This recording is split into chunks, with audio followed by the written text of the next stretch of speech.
It's a given that the 21st century saw car makers expand manufacturing duties from a local level to a global venture.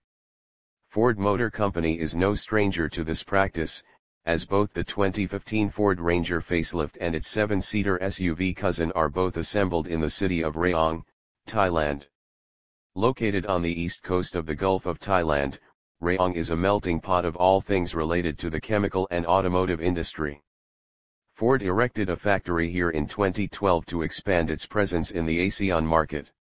However, the automotive industry and global strategies don't interest us right now. Because the 2015 Ford Everest does. What you can admire in the photo gallery below is basically a family-oriented transition from the Ranger facelift to a crossover SUV that can seat up to 7 passengers. The blue oval refers to it as a premium SUV that boasts with a premium interior. But premium isn't the right word to describe a body-on-frame SUV, you know.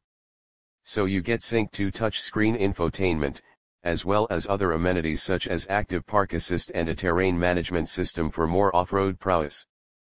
But then again, if this mid-size SUV is marketed as a premium product, what's the all-new Ford Edge then? A luxury CUV? What about the Lincoln MKX? Nevertheless, the 2015 Ford Everest is a fair bit of mud-capable kit that can also be used to do the school run. Thanks to a choice of 2.2 to 3.2 liter oil burners, packing up to 200 bhp, 197 All-American ponies, and 470 Nm, 346 lb-ft, of torque, the 2015 Everest is low on fuel consumption and potent too. Unfortunately, FOMOCO isn't planning on importing it to the United States as a budget alternative to the $28,100 2015 Ford Edge.